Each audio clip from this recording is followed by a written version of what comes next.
My name is Christian Ali. I'm Chief Marketing Officer at Dream Payments. Joining me today is supposed to be Ken Wong, Head of Product Strategy. But I think he's hanging out with the rest of his millennial buddies, and or maybe they paid him yesterday. So, back to the comment this morning, he decided not to show. But Ken, are you? Well, Christian, I'm definitely here. I'm pretending to be like a Gen Z where, I like to be among the people, but Gen Z people, what they do is they switch off the geo. They don't want to be known. They don't want to be known where they are or what, be tracked. So they all switch off their geolocator. So that's kind of hiding a little bit. Thanks. Hi. My name is Ken Wong. I'm from TD, part of the Global Transaction Bank. I look after product strategy innovation for the Global Transaction Bank. I've been in banking now for about 27 years, so I'm one of the old fogies, the dinosaurs, as they called it yesterday, of banking, whereas Christian is, the dot-commer, the up-and-comer, so, I'm not there yet? Come on, man. So, throughout my 27 years in banking, I've seen a lot of changes, basically. One of the biggest changes is the attitude of the way bankers think, which is actually quite refreshing. I'll give you some examples later on. But one quote that I'm going to make right now is it's the title of a book by Marshall McLuhan. He said, "The medium is the message." Although the book originally, they misspelled message to become massage, but so actually the medium is the message. What does that really say? Things haven't really changed. It's just the way we do things. Look at television. Everyone watch television or watch shows. We used to have television, cinema first, then television's gone. So the whole blockbuster thing that everyone's been talking about last few days, people are now streaming things. But what are we doing? We're still watching shows. So what we have to think, or how we have to think for the next generation is, we're really doing the same things, we just have to do it differently. Okay? So, question, who are Gen Zers? Z, whatever. They were, according to some people, born between the mid-1990s up to about 2010. All right? Although I'm old, my kids are very young, so they're all going to be Gen Zs, and I see the difference in them already. One big difference, like in the picture, we call them with a tech innate. They grew up with iPads in their hands, right? When my younger one was 1.5 years old, he's already swiping the iPhone, right? And I'm still trying to figure out what some of these functions actually do. What are they too? They're hyper aware because they stream so much information. There's just so many things going in their mind. They're getting so much information. They seem to have a very short attention span. They actually don't have a short attention span. They're actually processing things so fast that they want answers a lot quicker than the way we actually did things. Wow. Okay. They are very entrepreneurial. So if you looked at some of the speakers today, the CEO of companies, if you look at our banks, all our CEOs are 60 plus? Look at all these dot-commers and everything. The CEOs are 20-something. Some of them are even Gen Zers. If you read the newspapers, they're 19-year-old kids who have created their own companies and they're doing things, right? They are the next generation. If you compare, say, from a banking perspective, how we treated the old generation and new generations, very different. I remember when I built the first corporate banking platform. We were telling clients, get off paper, don't give me forms, do it electronically, do it this way, do it that way, it's better. What's the difference between that, say, 15 years ago and now? We as bankers don't actually tell the clients what they need or what to do. It's our clients are telling us what they need. So we as bankers, we need to change our mindset and not say, we know the best. We will tell you what it is. We need to listen to the next generation and build for them. And question, what does that mean and what do we need to build for them? As I said just now, they're very private. They want to be social, but they don't want to be known where they are. Right? They switch off their geolocators because, again, they want to be anonymous. What does that mean from us building banking products too? One of the big things we talk about from a security perspective, fraud, right? If I know where you are, the card is here because my phone is my card, If I swipe it, if my phone is somewhere else from my card, I can say there's possibly fraud there. But if this new generation say, I don't want to be known where I am, and they switch off the geolocators, will that work? You don't know where they are, they're still swiping the cards. So we have to think differently. Some of the people say they're a bit more cynical, right? They are kind of learning the lessons of the past generation of the mistakes that I say we made, and they're trying not to make the same mistake.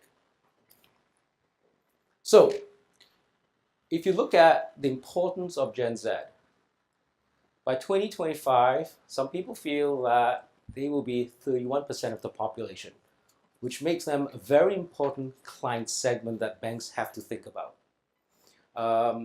As far as I'm concerned, banks on its own are so far behind for even say the millennials. We probably have missed the millennials. We have to start preparing for the Gen Zs because the Gen Zs are becoming the next leaders faster than the millennials ever were. So is there a difference between Gen Z and millennials? Is there a large difference? Do you guys think there are? There definitely is. We talk about millennials in the workforce, some of the pros, some of the cons.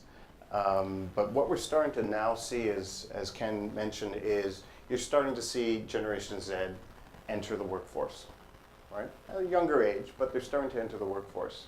Some of the key differences, though, are displayed right here, at least from Gen Y and Gen Z. Gen Y, obviously millennials. But on average, we always talk about people on their phone. They go through they have typically 2 screens open at a time. A Gen Z has 5. If any of you have kids, nephews, just relatives, young children, they, as Ken said, they're processing that information so quickly. It's not that they have the attention span less than that of a goldfish, which you guys might have heard of. It's just that they're processing that much information. The other difference is, they're considered realists versus optimists. And work ethic is actually very different. And the reason behind this has a lot to do with the experiences that their parents went through. So there was a downturn in the economy that affected them a lot more than the millennials. So they have a different appreciation in regards to the goals that they're working for. They also believe that they want to see themselves advance, right? They understand the notion of earning and building things for themselves. Millennials, on the other hand, they are looking at more digital savvy careers. They're looking at, as it says here, they want to be discovered. So it's a little bit different. And we'll talk a little bit more about that later. I don't want to spend too much time on this slide. So we all know these people. Do you guys have him in your office? Or maybe that person? There's a different work ethic. And I think we're all starting to get used to that. I remember when they started hoteling in the office, right? So the office started pushing people to work from home, and then they brought everybody back into the office. And as I spoke about earlier today, it's really turning into more of an independent consulting career path now for everybody, right? So you might be working for TD on a project this month. You might be working on another project later on. Social media is also important. It's actually less important to us in this room than it is to the younger generations. So speaking of which, I got to do a Snapchat sometime, show my daughter. But I don't know if any of you have had exposure to Snapchat. I was having dinner at a bar. We were actually speaking at another event. And for an hour, I sat at the bar while these 2 young ladies for about the entire time were taking selfies for the entire time that we were having dinner. So it was kind of interesting. But Snapchat's, I think it's over 60% of all people in the US that have a phone between the age of 18 and 36 are using Snapchat. It's pretty insane. Next direction. So, question. What we're going to cover next is basically talk about what are Gen Z's needs, especially from a banking perspective. However, before we start any of that, please take out your phones, your smartphones, and we're going to have a poll. Please keep them out because we have a lot of questions to ask you guys because we are trying to learn also, about the Gen Zs and how banks think. Okay, first question. How would Gen Zers access banking services? A physical branch, a virtual branch, online, digital, smartphone, tablets, or some new technology? We're giving everyone just 10 seconds to play, so get your phones out.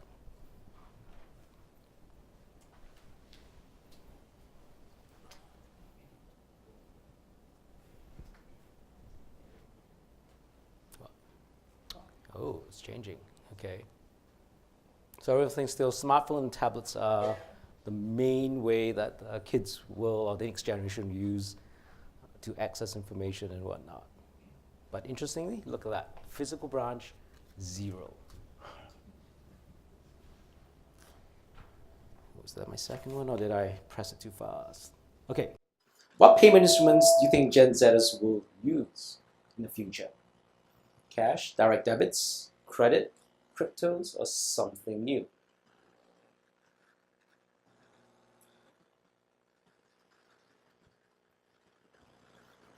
Crypto.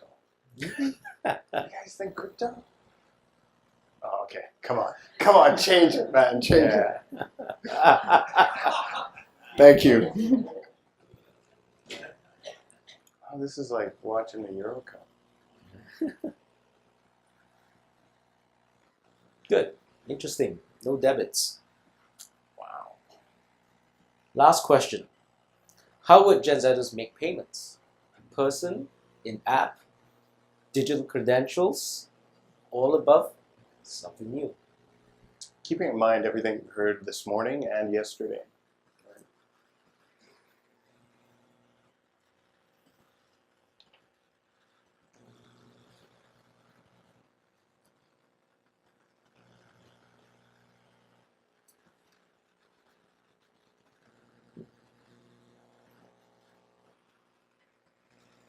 I'm surprised people are not saying more digital credentials. But, yeah. All of the above.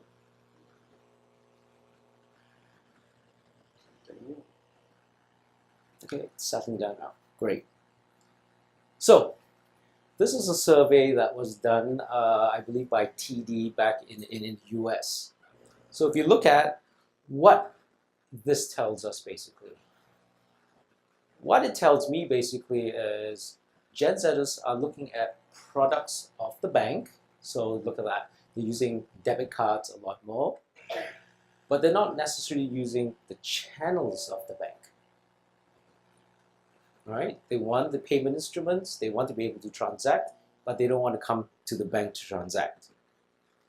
What I feel they want is mainly a consolidated experience. They want to be able to go to one spot and reach everywhere else. This is an argument I've been having with people even within the bank. I already say that banks have already lost the client experience. Banks have already lost the client experience 20 years ago. That should have been a question. Yeah, that's true. I know, I get the look every time that I say that, right? But look at one of the bank products that are out there. The credit card. Banks issue the credit cards, people use them, but who controls the client experience as far as the credit card is concerned? It's the store, not the bank. Right? It's a banking product, but the client experience is not the bank. If you look in the corporate world, for once, the corporate world is actually ahead of the retail world. In the large corporate world, banks already lost the client experience again about 20 years ago, where they have ERP systems, they do host to the bank. Today now with Swift and Score, large corporates are not coming to the bank to use the banking platforms. They're using banking products, but not their platforms. Banks have already lost the client experience, and banks will continue to lose the client experience, as far as I'm concerned.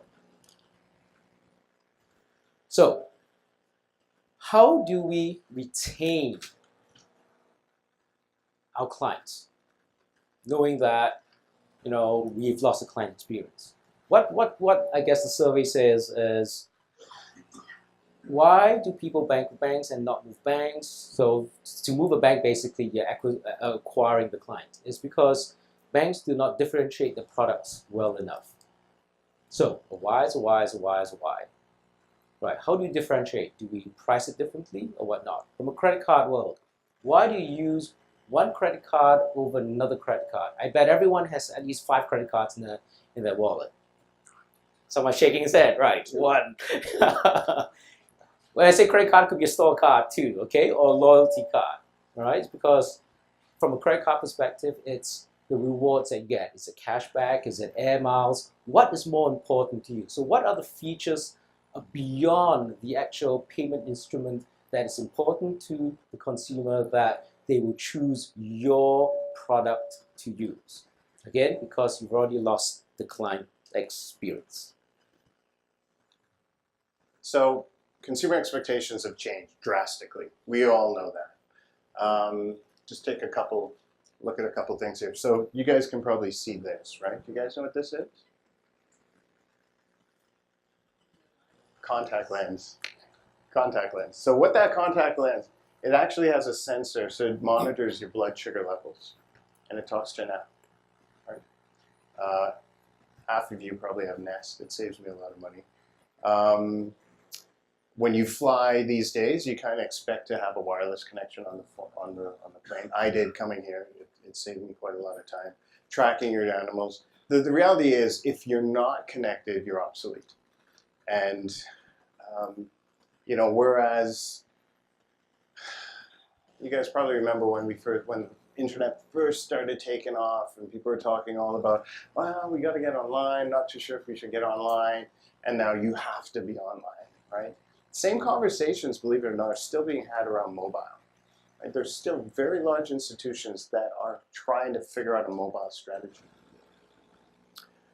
So Dream Payments, that's the company I'm with. So we have a collaboration actually with TD Bank. We also work with TELUS, and we'll talk a little bit more about that later. But what we're actually seeing is that there's over $50 billion in transactions done every year on mobile point-of-sale devices. And that's a 70% year-over-year growth. Think about that. So the whole idea of these tethered devices that you traditionally see when you have to go to a merchant to make a purchase, that's going away, man. All of it. That technology is changing. And while that technology changes, it also is meeting the expectations of new businesses, new merchants, whether you're Gen Z, whether you're millennial. It's really addressing the shift in customer expectations. So instead of walking that customer to the cash register, you're cashing them out on the spot. You're enabling your entire sales force to accept payments at an affordable cost. And you're getting all those real-time updates on your mobile devices, whether it's your tablet or your smartphone.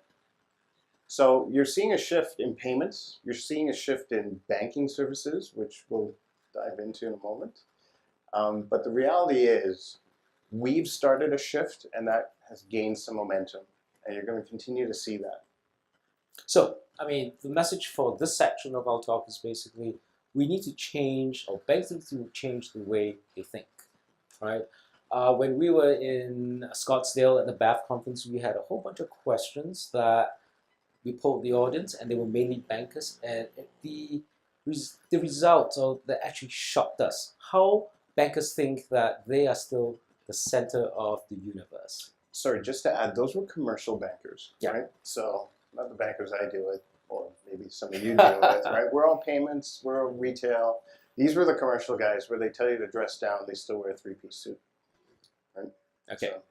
So how we're going to do this session is, after each section, we're just going to throw a couple questions to the audience and then carry on from there. So does anybody have any questions at this point in time?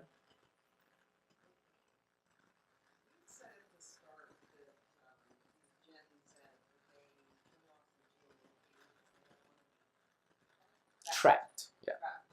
I find that almost a contradiction because it is such a visual and images that it's like, and for lack of a better word, vanity. Like it's like they track everything. They're social. They track everything you do, but you don't know physically where they are at that one point in time.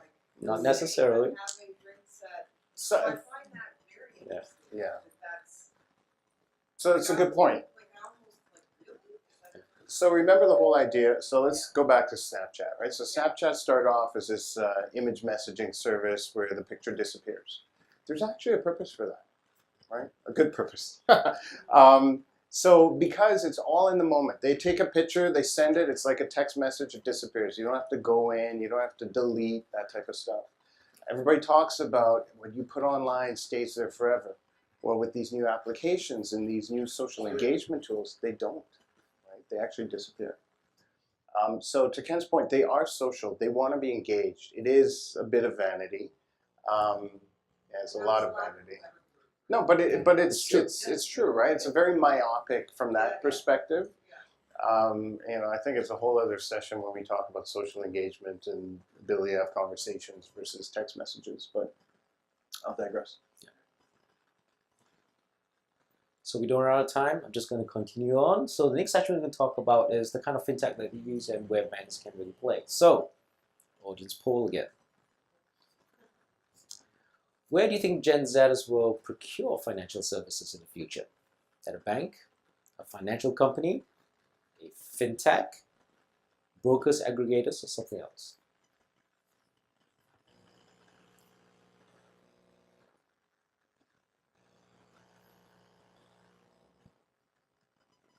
One's done. Let's take a look. Fintech. Okay. Bring it up. Wow. Don't tell the banks. Yeah. Oops, let's go back down. That was bad. Okay, good. There's an article that came out not too long ago about fintech and financial services. I encourage you to read it. It's quite interesting. Can't remember what it's called right now. Okay. Who owns the end-to-end payments chain? Is it a bank? Is it clearing and settlement networks? A fintech company? All of them collectively, or something else in the future?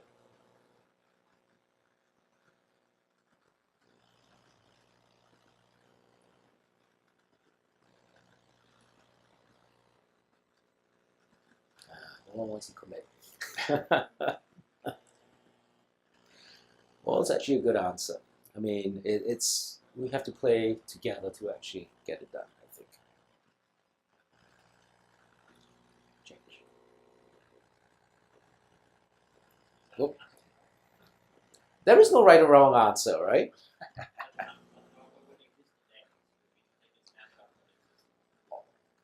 It's the spirit of collaboration, right? At the end of the day, banks own deposit accounts.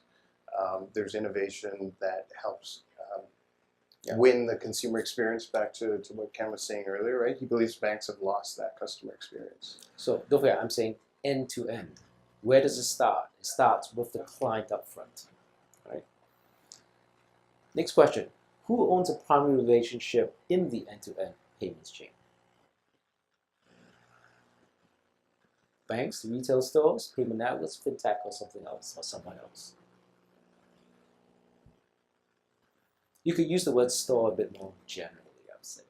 Just a hint.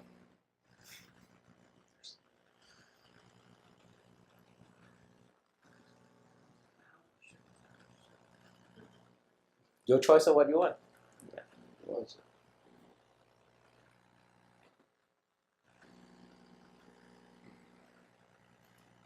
Don't forget, it's a client relationship.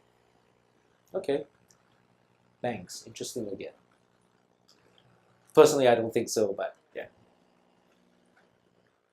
So fintech versus banks. I said the F word again. So I'll tell you, for quite a while, especially at that particular event, so it depends on what segment you're in within the industry and which industry you're in. So from that particular group, they were terrified of fintech companies. There wasn't a lot of experience working with fintech companies when we went to that bankers conference. Traditionally, this is how banks have been perceived, right? So that's the bank on the left, and those are the fintech companies on the right. So that's historically how it's been perceived. And it used to be that, you got to get buy-in from the bank's going to crush any competition that they have. But then something happened, right? You started to see a shift in consumer behavior. You started seeing a strong reliance or dependency on mobile devices, and you started seeing smaller, nimble, well-funded companies stepping up and winning customers away from banks. That's who those guys are on the right. Those are the fintech companies, or at least some would argue that. Right? They're stealing and disintermediating customers from the banks. Not sure if that's absolutely true. I think it is true for a portion of businesses, but not all fintech companies. So, like what Christian said, the fintechs are coming in, they are coming in and they're eating our lunch in a certain part of the chain. But you look at the majority of fintech companies out there who say, I do payments. It doesn't matter whether it's Ripple or anyone else. The final settlement of money, the physical movement of money, is always through bank accounts. There is no one fintech out there, I would say, except for Bitcoin, which is not quite a fintech, it's just something very virtual. Not one of them have solved the whole settlement cycle. Why? Because banks still provide all the liquidity, the safeness, and the soundness to ensure that the settlement actually happens. What the fintech companies are really doing, it's really the clearing part of it.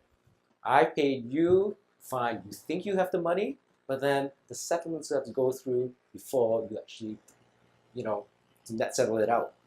Okay?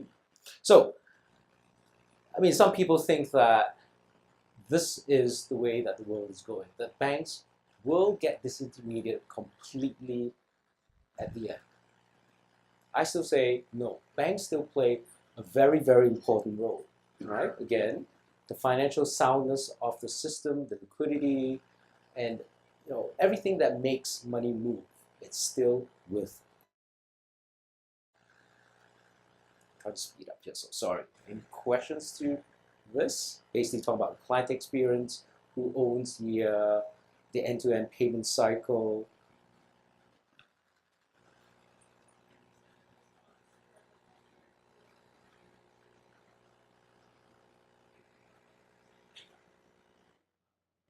My thoughts on that is, if you look at how clients do things today, is it the right way? You want to send money to someone else. You go to your bank and say, I want to send so much to someone. I'm saying it's the consumer at the other end that actually controls how things are done, right? Someone says, please send me money, but I want you to send it this way to me. So it's not the banks. The banks are providing a service to move the money, but who says what methodology the money has to move or how I want to receive it is actually, and banks have got it wrong today still, because it's the originator that dictates more or less. It should be the beneficiary, because if you look at all the different payment schemes out there right now, I want to be paid to my card, I want to be paid to my account, I want cash. It is the beneficiary who actually dictates how they want to get paid. The beneficiary could be, for example, like a store, whoever is actually receiving the money. Are the regulations and standards keeping up the rapid pace of technological innovation? I think this one's obvious.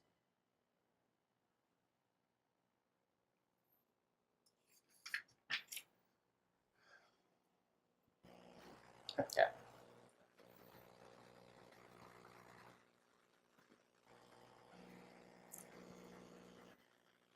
Okay. Did I skip one? Let's move back. Okay, this is something we as bankers always talked about. Are fintech and banks held to a different level of compliance, regulation, etc., etc., etc.? The answer is yes, obviously. Right? One of the things that was talked about by someone else, and someone made the suggestion, is why didn't you let fintech just go wild and then start regulating them after the fact? I think that's a wrong way to go too, because yes, you might learn a few things, but then the question then is, if a bank adopted whatever the fintech did and the regulators came in and say, I shut you down, how do we answer to our clients? There's that risk that we all have to balance between, what is real, what is not, what's sustainable, what is not. One thing from again, client experience perspective, you can't launch a product one day, next day because something happens, you take it away. Then you launch something else, and next day you take it away. Clients will get completely frustrated with you. So this is something that's, I just grab off the internet, tell you the truth, to say some government somewhere in the world is adding a new regulation every 3 hours. The question is then, from a bank perspective, how do we keep up with that? Banks have more resources to do that than a fintech, right? So fintech and banks, I believe, have to work together to work through all the regulatory hurdles that we have to actually create a better world, right? Fintechs have the ability to be more agile, to build things than a bank, but fintechs, generally speaking, don't understand the regulatory environment as much as a bank does, and we do need to work together actually to build something that is good for our clients. Okay. Interesting statistics. 90% of fintech companies fail. So you guys know that. Yeah. 90%. Yeah. A lot of time they run out of money. But other times it's regulatory compliance. They think they have a good idea, but they hit a hurdle. No one critiques them beforehand because a lot of investors are looking at, oh, it sounds great, but then they don't analyze to say, is it doable or not? Okay. I'm just going to skip this one. So basically, again, I'm going to go back to what I said earlier on, what Marshall McLaughlin said. You know, what we as banks need to think is, and work with fintech companies to say, people want the same thing. We need cash, as an example of this. But we need to get the cash to the people differently. What are the new methodologies of basically doing things, and how do we work together to overcome all the regulatory hurdles and compliance hurdles that we have?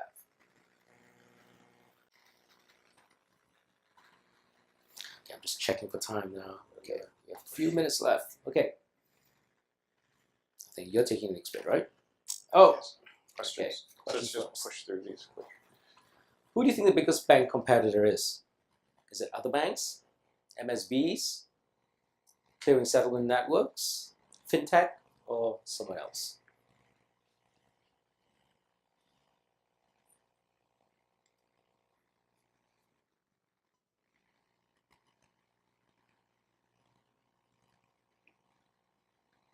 Interesting. Again, I say interesting because I've always been saying we need to collaborate with the fintech, but you're saying they are competitors. I think when we've seen this at other events, sometimes banks are seen as the biggest competitor, more than the fintechs.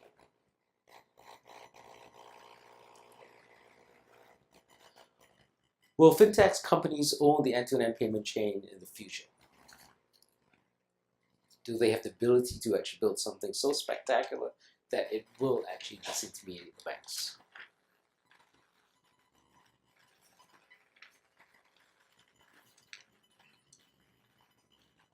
Good. At least banks have a role to play still. So, again, I'm gonna sound like a broken record. You know, a lot of these fintechs, is it hype? Is it real? Is it not? I'm still saying, even though everyone talks about Apple Pay, the concept of Apple Pay isn't anything new, right? Japan has had mobile payments where you could swipe, your credit card or whatnot in wallets 20 years ago, right? In Asia, actually, this kind of technology is way ahead of North America. The question is, why did Apple Pay actually win, in my mind again? Now we talk about Samsung Pay. I think Android tried to come up with the first thing. It's all to do with branding, right? People believe in Apple. They say, ooh, it's Apple, so it must work.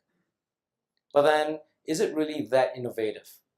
They build a wallet on that, but then it's just the client experience. They use a card. The card belongs to the bank and the bank's customers. So the banks always play a role still. They are actually, to a certain extent, doing the hard part and taking all the risk. You know, global payments is the biggest risk business in the bank because of KYC, AML, money laundering, whatnot, right?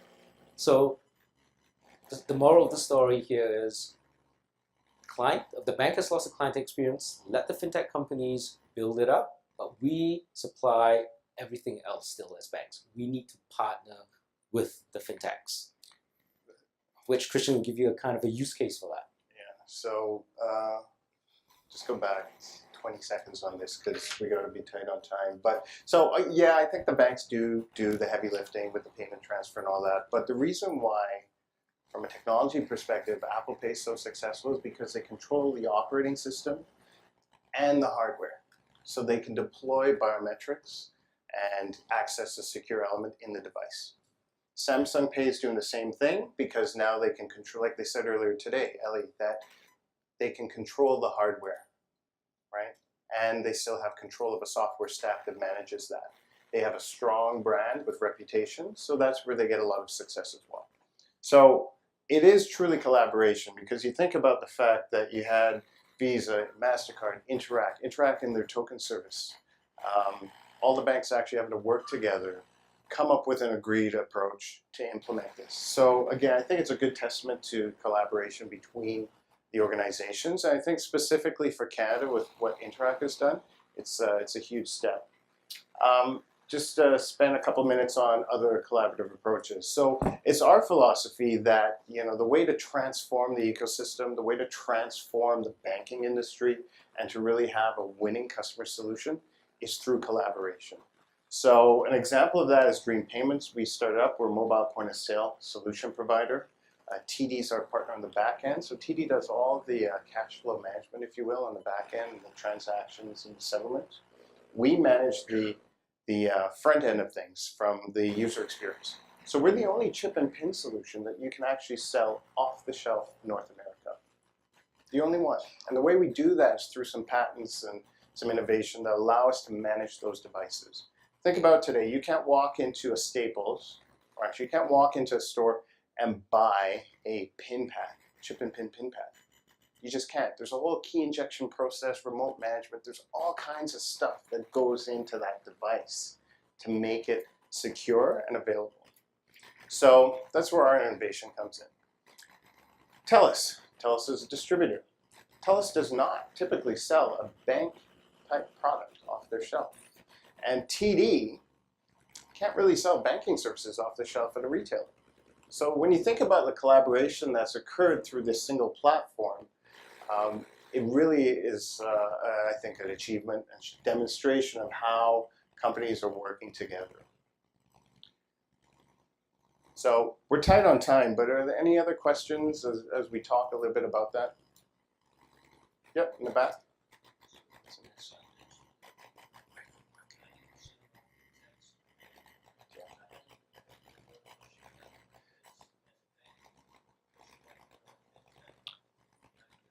Yeah, that's an awesome question. That's a great question, right? So if you ask, so banks have great innovation. You're seeing Scotia has their innovation lab. Royal Bank, I think, has one that they've announced as well. It's really about, banks are really good with methodology, right? And they're really good at shaking things down. So it's a matter of looking at fintechs not as a competitor per se. I mean, there are some, but you need to be able to distinguish between who's a competitor, who's a friend, and who's a foe. What technology is going to enable you and what's not, right? A lot of these fintechs are kids that raise, you know, I don't know, a couple $100,000 and they go build something only to realize, well, you know, renting my fish tank isn't going to make me millions of dollars, whatever it is. But it's really about the due diligence around the companies that you partner with. And the banks do that today. But I mean, I'll cover this topic in two steps too, but think of it slightly differently too, right? When you say partner fintech, what does partnership actually means, right? In the sense that if we had our own roles and connecting to all the other banks so that the Gen Zs have got a holistic experience to everything that they want to do, what's the difference between that and say the credit card and merchant acquiring today? Right? You don't say, oh, I'm going to allow my POS terminal at one store or not. You want to get all the stores, but you don't know whether the store will last forever. If the store goes down, it closes shop. All right? So it depends on how we provide services to the fintechs. Are we the commoditized rail, or are we something more than that? So if you think of it slightly differently, then does it matter? The more clients I get, the better. The more connectivities I get, the better. Some will work, some will not, but then so long it doesn't impact.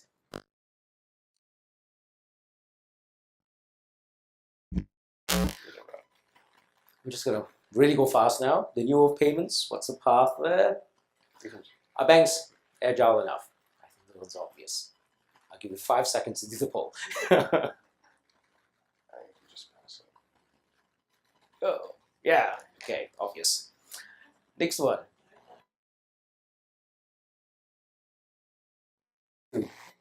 Provide an open source utility to access payment infrastructure, collaborate and co-brand with Fintech, invest and build, other or all.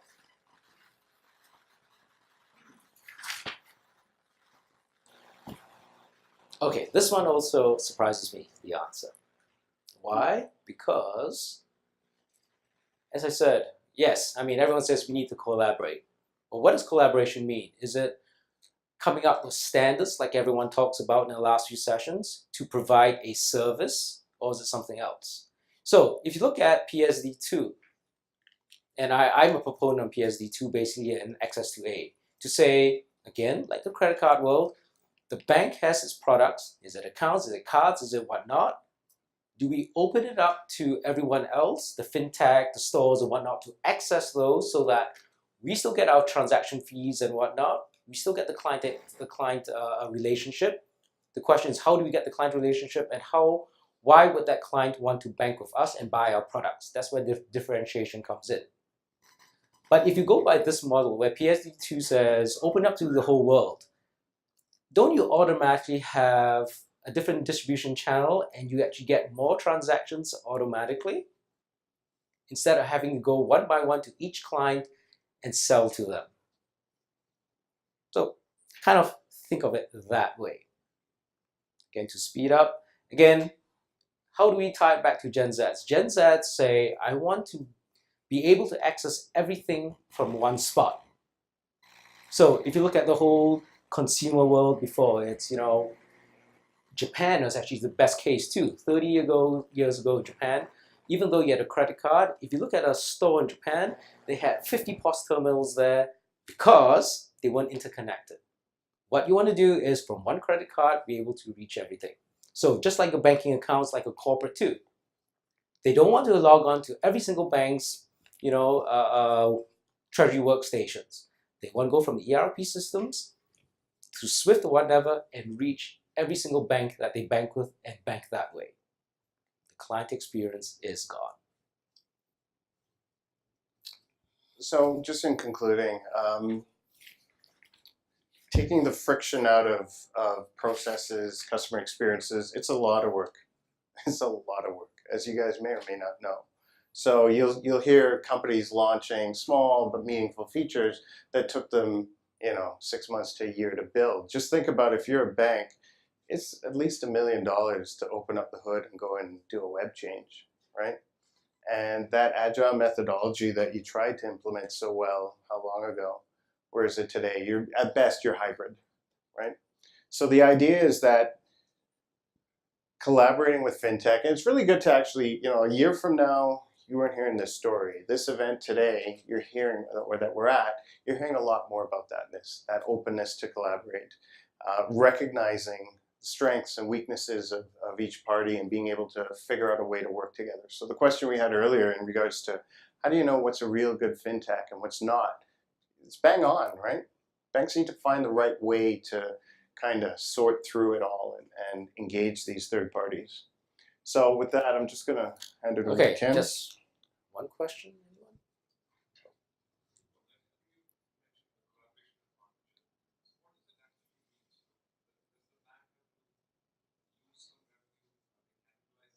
That's a good question. Yeah, that's a great case. I won't give you any examples right now, but I would tell you about a conversation that I had with Citibank, HSBC, Wells Fargo, whatnot. Nothing to do with our space here, but to the cross-border banking space. What are people complaining about payments today from a cross-border perspective? It's slow, it's expensive, it's this, it's that, it's the other. Anyone from Swift here? I think I saw Marlene, right? So, I'm an advocate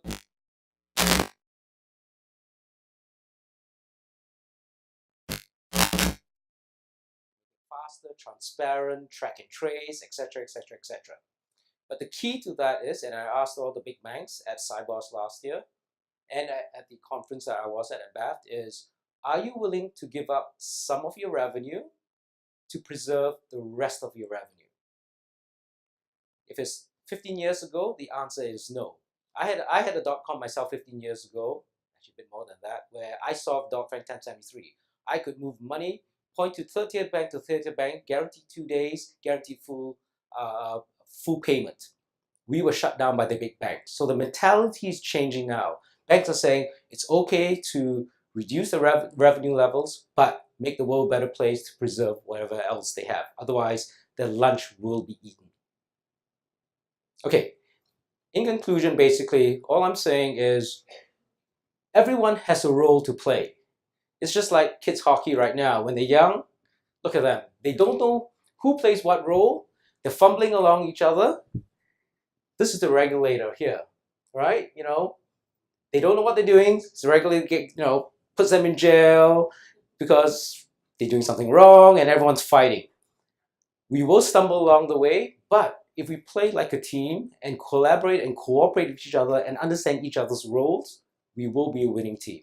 We will make the world a better place. Thank you.